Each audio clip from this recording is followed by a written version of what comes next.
మాట్లాడేటోని ఈ అబ్బాయి వాళ్ళ లెవెల్ చూస్తాడు, ఏమన్నా చెప్తే బాగుండదనే ఉద్దేశంతో నేను ఏం మాట్లాడలే. మీకు మంచిగా అనిపించలే, ఏం మాట్లాడలే.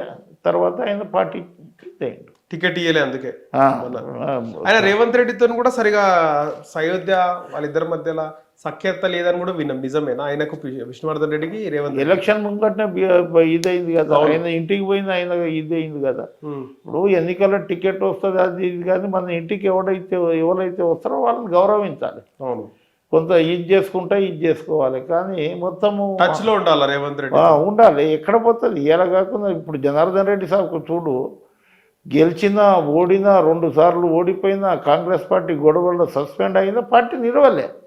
ఇలా ఆయన బతికి ఉంటే ముఖ్యమంత్రి ఎప్పుడో అయ్యేటోడు. ఇలా మా ఏరియా ఎంతో డెవలప్ అయ్యేది.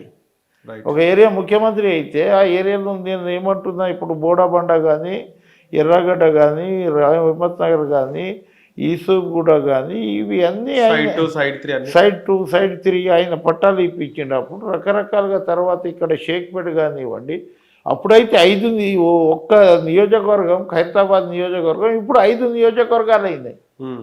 అట్లా డెవలప్ చేసిండు ఆయన అనేటోడు. తమ్మి మంచి ఉన్నప్పుడు ఏం కనిపించదు, ఆయన గుర్తింపు రాదు. మంచిపోయిన తర్వాత ఇదవుతుందంటే ఆయన సావులో నేను చూసిన 2 లక్షల మంది మొత్తం సిటీ ఇదైపోయింది. అప్పుడు వైఎస్ రాజశేఖర రెడ్డి గిట్ట అన్నాడట, అబ్బా ఇంత జనాలు ఈయనకు ఫాలో అప్ ఉందా, అది పీజేఆర్కి అంత ఫాలో అప్. అందరు షాక్.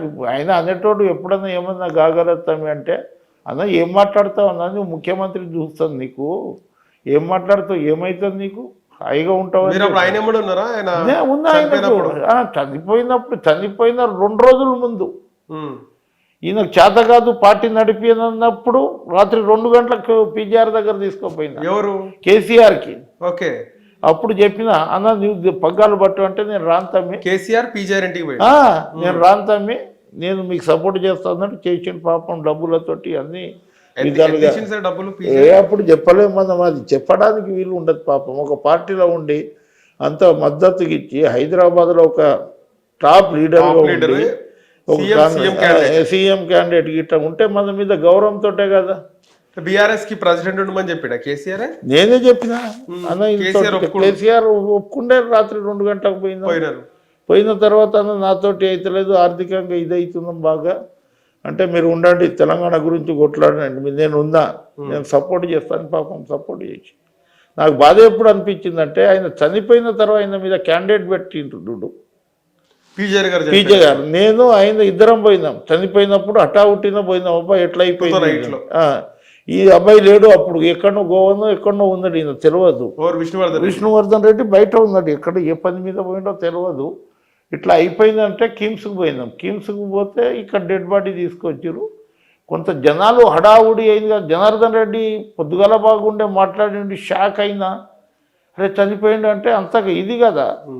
పోయిన తర్వాత 4-5 గంటలకు పోయి వాళ్ళని ఓదార్చి మేము క్యాండిడేట్ పెట్టామని, ఆ రోజు విజువల్ ఉండవచ్చు, నేను ఆయన మైక్లో మాట్లాడింది, మేము క్యాండిడేట్ పెట్టాము ఆ పార్టీ తరఫున అని చెప్పాడు కేసీఆర్. తర్వాత ఏం చేసిండు, ఎలక్షన్ నోటిఫికేషన్ రాగానే మనకు ఓట్లు రావాలి కదా, మనం ఒక రాజకీయ పార్టీ కదా అని చెప్పి మళ్ళీ క్యాండిడేట్ పెట్టినప్పుడు నేను చెప్పిన, ఇది మంచి పద్ధతి కాదన్నా.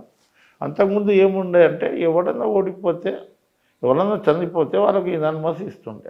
ఆ సంస్కృతి మొత్తం చెడగొట్టిందే కేసీఆర్. పవర్లోకి రాకముందుకు ఆ విధంగానే చేసి వచ్చినాక కూడా అంతే. అప్పుడు టీడీపీ క్యాండిడేట్ పెట్టలే కదా సార్, పీజీఆర్ గారు చనిపోయినప్పుడు. పీజీఆర్ చనిపోయినప్పుడు పెట్టలే అనుకో, టీడీపీ పెట్టలే. ఈ తెలంగాణ ఏర్పడిన తర్వాత కూడా చాలా వరకు బీఆర్ఎస్ గవర్నమెంట్ ఉన్నప్పుడు కాంగ్రెస్ ఎమ్మెల్యేలు చనిపోతే అసలు ఈ క్యాండిడేట్లను పెట్టడం స్టార్ట్ చేసిందే కేసీఆర్. అరే నేను కృష్ణారెడ్డి, మా ఊరు ఆయన పట్టల కృష్ణారెడ్డి, సీనియర్ శాసనసభ్యుడు నారాయణఖేడ్. ఒక 4-5 సార్లు ఆయన శాసనసభ్యునిగా ఉన్నాడు. ఆయన గుండెపోతుతోటి చనిపోయాడు. నీకు సాగుకు రా అంటే, నేను సాగుకు రావాలని అన్నాడు. నువ్వు కంపల్సరీ రావాలి, మన జిల్లాకు సంబంధించిన వాళ్ళు. నేను అది చెప్పి హెలికాప్టర్ని ఇది చేసినాను. నేను హెలికాప్టర్ చేసి దగ్గర కూర్చొని, మేము ఇట్లనే ఒక రోడ్లో కూర్చొని సాగు అయ్యేటప్పుడు ఇద్దరం పోయిందన్నమాట. పోయి ఇది చేసి శ్రద్ధాంజలి కట్టించి లాంఛన ప్రకారంగా ఆయన సీఎం ఉండు కేసీఆర్.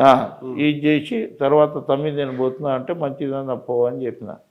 తర్వాత ఇట్లనే డిస్కస్లో వచ్చినప్పుడు మనం పెట్టవద్దన్నా మన జిల్లాకు సంబంధించినప్పుడు అంటే లే మంచిదన్నాడు. తర్వాత పెట్టేసిండు క్యాండిడేట్ భూపాల్ రెడ్డికి అని.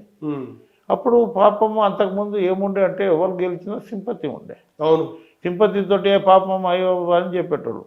కానీ అప్పుడు విపరీతమైన డబ్బులు పంచిండు హరీష్ రావు అదానికి ఇన్ఛార్జ్.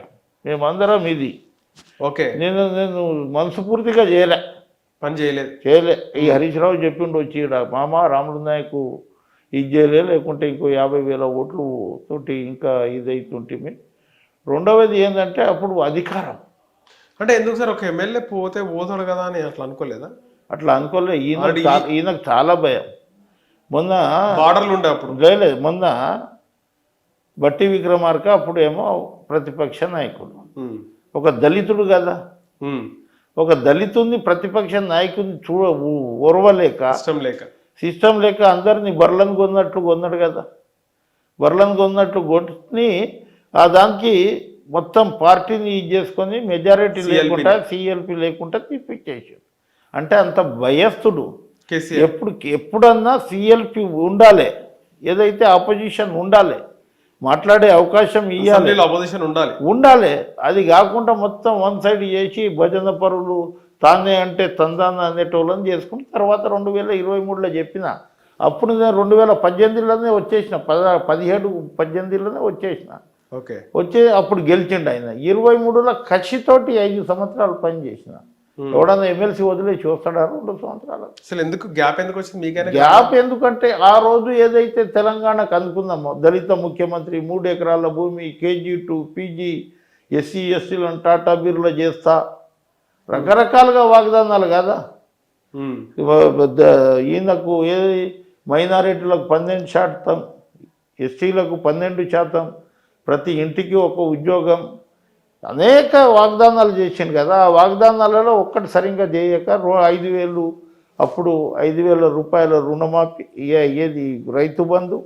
నేను అప్పుడు అన్నా 5 ఎకరాలకే కట్టాపల్లోకి ఇవ్వాలి, మీరు అందరికీ ఇస్తారు, కాలం నెంబర్ 16 తీసేసారు, దళితుల భూములు కబ్జా కాలం కెంచి పోతున్నాయి, మీరు దొరలను దేశ్ముఖులను మళ్ళీ రెన్యువల్ చేస్తున్నారు.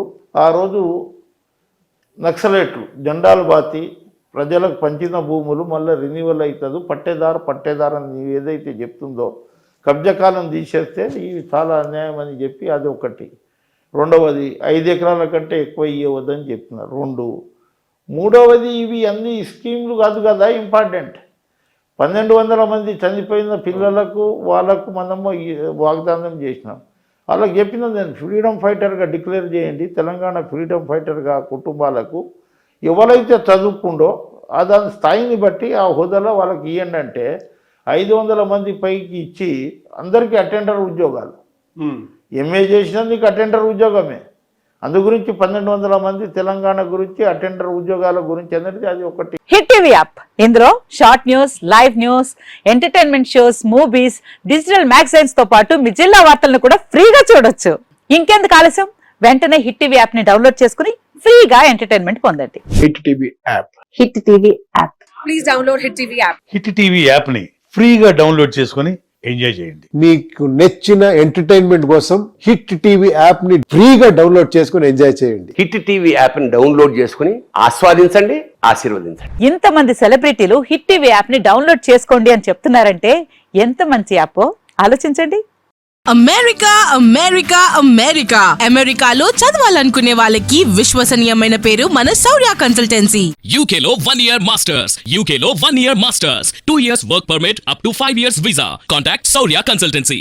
Contact 89851 89851.